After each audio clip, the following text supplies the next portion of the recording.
സിംഹത്തിന്റെ മേലെ ഡാൻസ് കളിക്കാൻ തുടങ്ങി.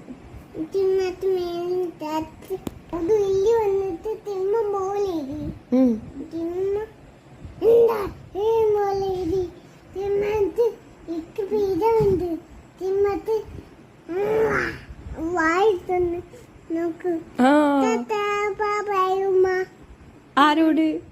സിംഹത്തിനോടാ? അപ്പൊ അതൊക്കെ കേൾക്കുന്നുണ്ട്. എലി ആരും എന്താണ് പേടിച്ചു പോയി.